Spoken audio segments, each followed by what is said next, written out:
하나님이 우리에게 주시는 말씀은 신약 성경 요한복음 5장 1절부터 9절 말씀입니다. 요한복음 5장 1절부터 9절 말씀, 제가 1절부터 9절 말씀을 봉독하겠습니다. 그 후에 유대인의 명절이 되어 예수께서 예루살렘에 올라가시니라. 예루살렘에 있는 양문 곁에 히브리 말로 베데스다라 하는 못이 있는데 거기 행각 다섯이 있고 그 안에 많은 병자, 맹인, 다리 저는 사람, 혈기 마른 사람들이 누워 물의 움직임을 기다리니 이는 천사가 가끔 못에 내려와 물을 움직이게 하는데 움직인 후에 먼저 들어가는 자는 어떤 병에 걸렸든지 낫게 되밀어라. 거기 38해 된 병자가 있더라. 예수께서 그 누운 것을 보시고 병이 벌써 오래된 줄 아시고 이르시되 내가 낫고자 하느냐. 병자가 대답하되 주여, 물이 움직일 때에 나를 못에 넣어 주는 사람이 없어 내가 가는 동안에 다른 사람이 먼저 내려가나이다. 예수께서 이르시되 일어나 내 자리를 들고 걸어가라 하시니 그 사람이 곧 나아서 자리를 들고 걸어가니라. 이 날은 안식일이니. 아멘. 오늘 본문은 베데스다 연못에서 예수님이 38년 동안 질병으로 고통 가운데 있는 사람을 치유하신 사건을 소개합니다. 이 사건의 시점은 그 이후인데 얼마나 오래된 이후인지 정확히 알 수는 없지만 지금은 유대인의 명절이 되었다고 합니다. 그런데 이 명절은 유대인의 3대 절기인 유월절과 오순절과 초막절 중에 어떤 절기인지 분명하지는 않습니다. 중요한 것은 명절이라는 것이죠. 명절이 무엇입니까? 명절은 그 자체로 축제라는 의미를 가지고 있습니다. 축제란 많은 사람들이 모여서 함께 즐기고 기뻐하는 시간입니다. 오늘 본문 2절과 3절을 우리 다 같이 읽겠습니다. 시작. 예루살렘에 있는 양문 곁에 히브리 말로 베데스다라 하는 못이 있는데 거기 행각 다섯이 있고 그 안에 많은 병자, 맹인, 다리 저는 사람, 혈기 마른 사람들이 누워 물의 움직임을 기다리니. 아멘. 유대인의 명절이 되자 예수님은 예루살렘으로 올라오셨습니다. 예루살렘의 양의 문 근처에는 베데스다라는 연못이 있었는데 이는 자비의 집 혹은 물이 흐르는 흐름의 집을 의미합니다. 여기에서 양의 문은 희생될 양이, 하나님께 제사를 드릴 때 희생양이 필요하지 않습니까? 그 희생양이 그곳을 출입하기 때문에 붙여진 성전의 문을 가리킵니다. 그런데 그 연못에 행각이 5개나 있다고 합니다. 이는 그 연못의 크기가 적지 않다는 것을 의미하는데요. 많은 사람들이 방문하고 머무는 곳이 베데스다의 연못이었습니다. 행각에는 많은 환자들과 시각 장애인, 다리가 불편한 사람, 그리고 중풍 환자들이 누워서 물의 움직임을 기다리고 있었습니다. 그들이 누워서 기다리고 있었다는 것은 기다림의 시간이 오래되었음을 의미하죠. 동시에 거기에 있는 사람들은 서거나 앉아서 기다리는 것이 힘들 정도로 연약한 사람들이 한 곳에 많이 모였다는 것을 의미합니다. 오늘 본문 4절을 제가 다시 읽겠습니다. 이는 천사가 가끔 못에 내려와 물을 움직이게 하는데 움직인 후에 먼저 들어가는 자는 어떤 병에 걸렸든지 낫게 되밀어라. 베데스다 연못 곁에서 절망적인 사람들이 희망의 실오라기 하나라도 잡으려고 지금 물의 움직임을 기다리고 있습니다. 그들이 물의 움직임을 기다리는 이유는 천사가 가끔 못에 내려와 이 연못을 휘저어 놓는데 물이 움직일 때 맨 먼저 연못에 들어가는 사람은 무슨 병에 걸렸든지 다 나았기 때문입니다. 천사들은 항상 내려오지 않고 특정한 때를 따라 연못에 내려왔습니다. 하나님께서는 모든 환자들을 한 번에 다 고치실 수 있으셨지만 특정한 시기에 어떤 특정한 사람들을 고치신 것은 그러한 기적을 통해 알려주고자 하시는 바가 있었습니다. 즉 하나님이 이 방법을 사용하신 이유는 치유된 자로 하여금 그 병을 치유하는 방법에 주목하지 않고 그런 방법을 사용하셔서 치유하신 하나님을 바라보게 하기 위함이었습니다. 그 당시의 유대인은 하나님의 계시가 주어지지 않는 채 오랜 기간 침묵으로 인해 영적으로 매우 가난한 시기를 보내고 있었어요. 그러나 하나님은 자신을 배신하고 우상을 숭배하던 자기 백성을 완전히 버리시지는 않으셨습니다. 하나님은 아주 은밀한 방법으로 그들과의 관계의 끈을 계속해서 유지했는데 베데스다의 연못의 치유가 그 중에 하나였습니다. 오늘 본문 5절과 6절 말씀을 저희 다 같이 읽겠습니다. 시작. 거기 38해 된 병자가 있더라. 예수께서 그 누운 곳을 보시고 병이 벌써 오래된 줄 아시고 이르시되 내가 낫고자 하느냐. 예수님은 연못에 있는 많은 환자들 중에 한 사람을 주목하셨습니다. 그 사람은 그곳에서 자그마치 38년 동안 심각한 질병으로 고생하고 있었죠. 예수님이 그를 만나셨을 때 그는 누워 있었다고 합니다. 그렇게 누워서 살아온 세월이 무려 38년이었습니다. 그럼에도 불구하고 그는 포기하지 않고 치유를 바라며 못에 들어가기만을 간절히 원했죠. 그런데 본문 6절은 예수님께서 그 누운 것을 보시고 병이 벌써 오래된 줄 아셨다고 합니다. 예수님은 그 모든 것을 아시고 내가 낫고자 하느냐라고 물어보시죠. 대개 의사들은 환자들에게 질병의 종류나 증상의 중함이나 투병의 길이에 대해 물어보곤 합니다. 그런데 예수님은 마치 그런 것들은 중요하지 않은 것처럼 묻지 않으셨습니다. 이는 못에 처음으로 들어가는 사람이 어떠한 질병을 가지고 있든지 상관없다는 듯이 마치 네가 어떤 병을 가지고 있든지 나는 다 고칠 수 있다는 듯이 물어보신 것이죠. 예수님이 이렇게 38년 동안 병든 사람이 오랜 기간 동안 누워 지내셨음을 아신 것처럼 사실 저와 여러분에 대해서도 잘 아신다는 것을 믿으십니까? 예수님이 우리를 아신다고 하셨을 때 과연 우리에 대해 얼마나 잘 아실까요? 예수님은 우리에 대해 모든 것을 아십니다. 예수님은 우리의 아픔과 슬픔을 아시는데 다른 사람한테 말하지 못하는 것들도 모두 아십니다. 심지어 아내에게도 말하지 못할 그것도 예수님은 다 아신다는 거죠. 이 말은 예수님은 우리에 대해 모르시는 것이 하나도 없다라는 겁니다. 아무도 우리를 제대로 알지 못하지만 그분만큼은 우리를 온전히 아십니다. 이 사실은 그 자체로 우리에게 큰 위로와 소망이 됩니다. 그분이 아신다는 것은 단순히 지식적으로 정보적으로 내가 너를 안다. 나이가 몇 살이고 키가 몇이고 그런 것이 아닙니다. 예수님이 우리를 아신다는 것은 우리를 사랑하시기 위해 또 우리의 모든 것을 회복시키기 위해 우리의 모든 것을 아시는 것입니다.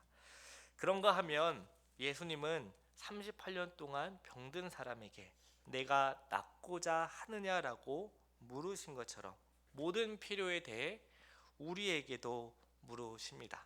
주님은 우리에게 내가 무엇이든지 낫기를 원하느냐 또는 내가 누구이든 되기를 원하느냐 또는 내가 무엇이든 가지길 원하느냐 항상 우리에게 물어보신다라는 것이죠. 주님께서 우리에게 무엇을 과연 물어보실까요? 예수님이 38년 동안 병든 사람에게 내가 낫고자 하느냐라고 물으신 것은 질병에서 해방되기를 원하는 환자들의 소원을 물어본 것이 아닙니다. 예수님은 치유에 대한 환자의 자발적인 의지를 물어보신 것이죠. 굉장히 놀라운 일입니다. 치유는 선한 일이지만 선하다는 이유로 상대방의 자발적인 의지를 묵살하지 않으면서 예수님은 먼저 그에게 내가 낫고자 하느냐 물으신다는 거죠. 그의 의지를 물어봅니다. 네가 정말로 낫고 싶느냐라고 물어보시는 겁니다.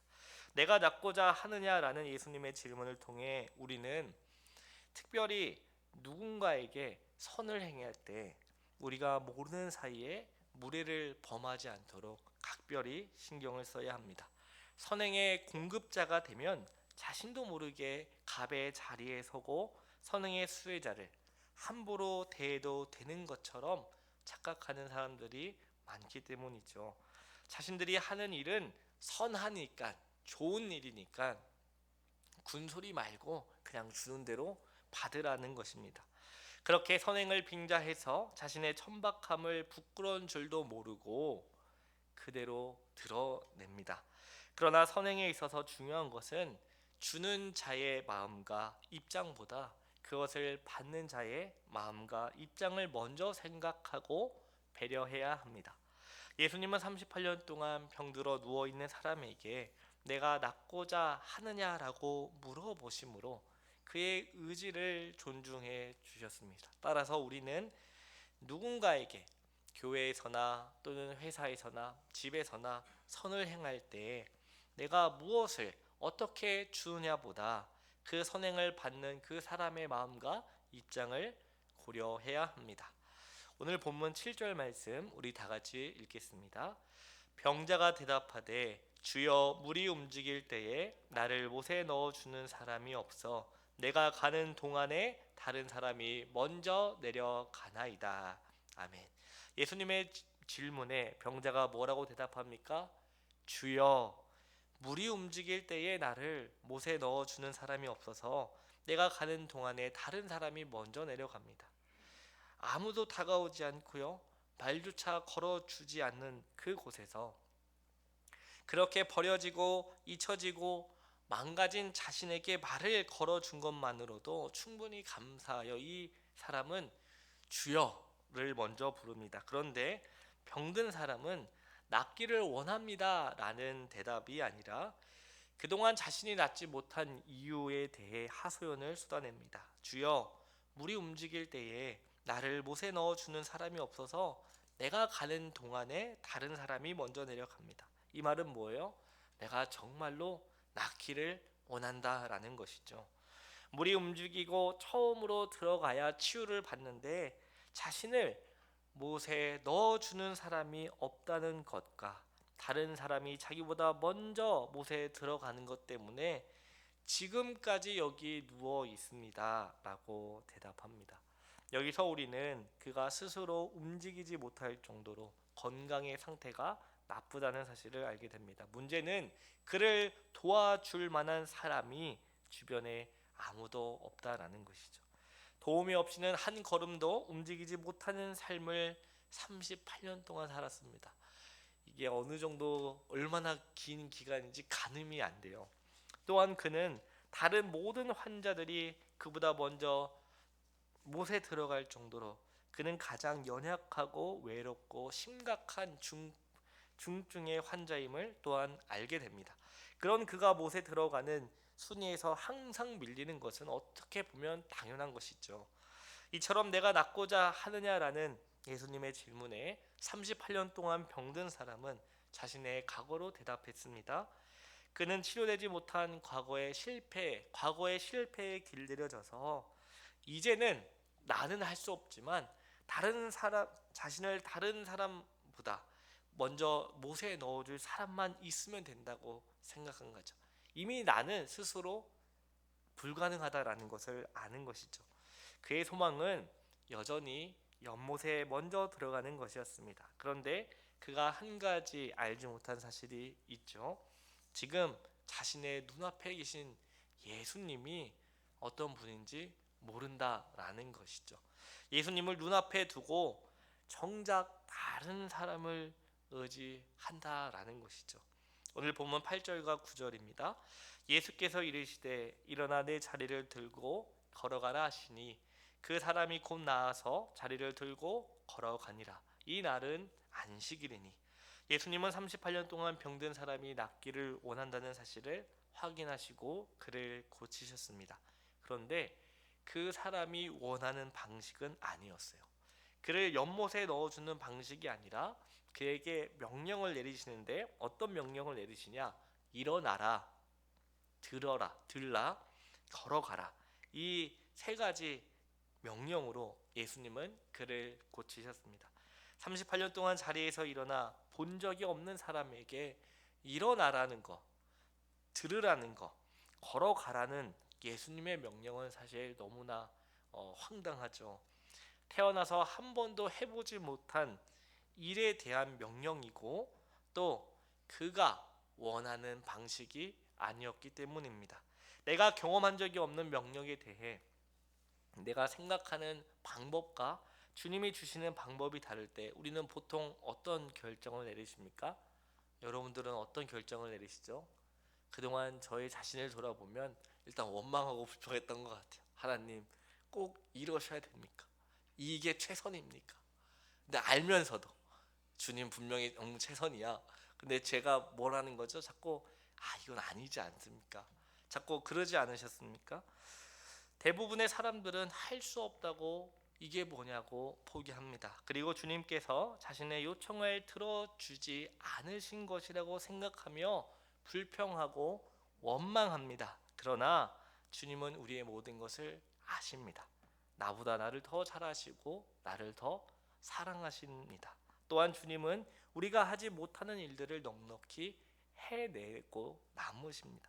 그런 주님의 명령이라면 비록 이 38년 동안 병든 사람이 원하는 방식이 아닌 명령이 주어졌을 때 하는 것처럼, 우리도 우리가 그동안 기도하고 기대하고 원했던 방식과 좀 다르더라도 주님께서 하라면 해야 되지 않을까 싶습니다. 이를 위해서는 자리에 앉아 있는 익숙한 과거의 결별이 필요합니다. 그러니까 그 사람에게는 38년 동안 앉아있던 그 자리에서의 결별이 필요한 것이죠. 그 자리에 벌떡 일어서서 새로운 삶으로 도약하는 용기가 필요합니다. 예수님은 그 환자를 향해 자리를 들고 가라고 명령하셨습니다. 예수님의 명령은 사실 정상적인 명령은 아니었지만 자리를 들고 가는 것이 어떻게 보면 그 사람에게 질병이 완전히 나았다, 완전히 치유되었다라는 증거로서는 대단히 중요했습니다. 또한 그 자리는 38년 동안 한 번도 성공하지 못한 실패의 자리였습니다. 무려 38년 동안 실패하고 좌절하고 절망했던 자리가 바로 거기였다라는 것이죠. 어떻게 보면 병든 사람에겐 그 자리는 이미 익숙하고 편한 자리였을지도 모릅니다. 이처럼 모든 사람은 어떤 누적된 과거와 친숙한 현재라는 자리에 앉아서 살아갑니다. 그냥 그 자리에 안주하는 것이죠. 그런데 그 자리가 우리의 미래라는 다른 자리로 나아가지 못하도록 우리의 발목을 붙잡기도 한다는 것을 우리는 기억해야 합니다. 왜냐? 우리는 자꾸 뭔가 새로운 걸 도전한다기보다, 변화를 이렇게 수용하기보다는 그 자리에 앉아서 편해지고 싶기 때문이죠. 편안하고 좋으니까, 한마디로 어느 정도 먹고 살만하니까 그 본질의 본연의 것들을 생각하지 못합니다. 그래서 예수님이 병든 사람에게 자리를 들고 가라 하신 것처럼 우리에게도 어떤 외부적인 충격이 필요합니다. 혹시 여러분 가운데 나로 하여금 과거와 현실에 주저앉게 만드는 자리가 있으십니까? 처음에는 우리가 현실의 필요를 채우기 위해 그 자리를 열심히 만들지만 그 자리가 우리의 미래를 정하게 되지는 않았는지 돌아봐야 합니다. 나를 힘들게 하고 슬프게 하고 아프게 하였던 그 자리를 이제는 일어나서 떠나야 합니다. 그런데 묘하게도 그 자리를 머무르게 되는, 그 자리를 과감하게 털고 일어나기가 쉽지 않다라는 것이죠. 이것은 우리의 힘과 능력으로는 그것을 해결해낼 수 없다는 것을 또한 의미합니다. 예수님께서 38년 동안 병든 사람에게 자리를 들고 가라고 하신 것처럼 우리도 일어나 자리를 들고 가야 합니다. 예수님께서 명령하셨듯이 오늘 우리도 우리의 실패와 우리의 과오와 우리의 좌절 또 절망, 우리를 무너뜨리는 그 자리에 일어서야 합니다. 왜냐, 주께서 우리에게도 명령하시기 때문이죠. 우리 마지막으로 오늘 본문 9절과 10절을 같이 읽겠습니다. 네, 9절 10절입니다. 시작. 그 사람이 곧 나아서 자리를 들고 걸어가니라. 이 날은 안식일이니 유대인들이 병 나은 사람에게 이르되 안식일인데 내가 자리를 들고 가는 것이 옳지 아니하니라. 아멘. 내 자리를 들고 걸어가라는 예수님의 명령을 듣고 그 사람이 즉시 건강하게 되어 일어났습니다. 완전히 치유하신 것이죠. 이것은 예수님이 이 전장의 사장의 왕의 신하에게 그의 아들이 살아있다는 선언을 하신 그 시점에, 말씀하신 그 시점에 그 아들이 왕의 신하의 아들이 치유된 것처럼 38년 동안 병든 이 사람도 예수님의 명령과 함께 즉시 치유되었습니다. 우리를 무너뜨리고 우리를 힘들게 하고 우리를 완전히 파괴시키는 그런 것들이 많이 있죠. 참 이제 결혼하고 또 아기 낳고 하면 좀 괜찮을 것 같은데 그런 고난과 시험, 어려움들은 끊임없이 다가오는 것 같습니다. 그럴 때마다 참으로 인간은 아무것도 아니구나, 정말 나약하고 연약한 존재가 인간이구나라는 것을 깨닫게 됩니다. 때론 실패를 자주 반복해서 경험하다 보면 이제는 나는 틀렸다 라고 그 실패의 자리에 주저앉게 되지 않습니까? 또 평소에는 괜찮다가도 나의 그 아킬레스건이라 하죠. 나의 그 약점, 다른 사람은 모르지만 나는 알고 있지 않습니까?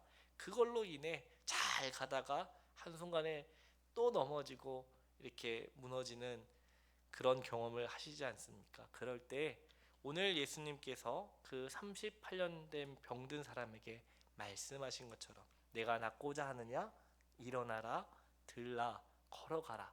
예수님의 그 명령을 우리가 기억하면서 주께서는 항상 우리와 함께 하시고 우리를 복되고 선하게 하시며 우리가 주저앉아서 절망하고 좌절하기보다 어떤 상황에서도 용감하게 일어나기를 원하신다는 것을 기억하시기 바랍니다.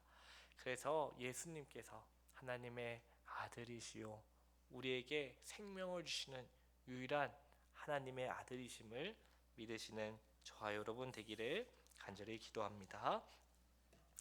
오늘 우리에게 주신 말씀을 기억하면서 다 같이 기도하겠습니다. 가장 먼저 예수님께서는 38년 병든 사람을 아신 것처럼 우리의 모든 것을 아십니다. 예수님의 아심은 우리를 사랑하기 위한 아심이요 우리를 회복하기 위한 아심입니다. 또한 예수님께서 38년 동안 실패와 좌절과 절망의 자리에 앉아있던 그에게 다가오셔서 일어나라, 들으라, 걸어가라고 명령하십니다. 이처럼 오늘 우리에게도 말씀하시죠. 일어나라, 들으라, 걸어가라.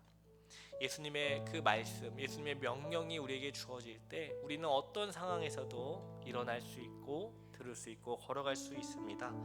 오늘 말씀을 기억하면서 하나님, 우리가 어떤 실패의 자리, 좌절과 절망의 자리에서도 낭망하고 무너지는 것이 아니라 예수님께서 우리를 부르시고 예수님께서 우리를 사랑하시며 말씀하시고 명령하신 것을 기억하여 다시 일어나 주님과 함께 걸어갈 수 있게 하옵소서. 어떤 상황 속에서도 우리가 용기를 잃지 않고 우리를 사랑하시고 우리의 모든 것을 아시며 우리를 회복시켜 주시는 그 하나님 한 분만 바라보며 의지하며 나아갈 수 있게 해달라고 우리 말씀을 기억하며 기도하겠습니다. 사랑과 은혜가 많으신 하나님 아버지 감사합니다. 우리를 아시고 사랑하시고 우리에게 늘 언제나 회복의 은혜를 베풀어 주시니 참으로 감사합니다. 아버지, 우리의 힘과 능력으로는 이 세상에서는 좌절할 수밖에 없고 넘어질 수밖에 없으며 절망하고 망할 수밖에 없는데, 또한 넘어져서 또 너무나 아프고 힘들어서 일어날 수 없는데 주께서 우리를 아시고 사랑하시어 우리에게 일어나라고 들라고 걸어가라고 명령하시니 참으로 감사합니다. 주님께서 우리와 함께 하시고 우리에게 회복의 은혜를 베풀어 주실 때 우리가 비로소 일어나 들고 걸어갈 수 있습니다. 아버지, 우리를 불쌍히 여겨 주시옵소서. 주님, 예수님을 믿는 신자로서 이 세상을 살아가는 게 왜 이렇게 힘든지 모르겠습니다. 아버지, 우리에게 주어진 일들 분명히 감당할 수 있는 것만 주신다고 했는데 너무나 벅차 숨쉬기도 어렵습니다. 그럴지라도 주께서 우리와 함께 하시고 우리를 인도하시며 우리에게 일어나 들으라 걸으라 명령하시니 아버지 감사합니다. 주께서 우리에게 베풀어 주신 은혜를 힘입어 우리가 있는 그 자리에서 다시 일어나 걸을 수 있게 하시고 주께서 우리에게 주신 사명을 온전히 잘 감당할 수 있도록 은혜를 베풀어 주시옵소서. 아버지, 우리를 불쌍히 여겨 주시옵소서. 주의 사랑으로 어루만지사 우리가 다시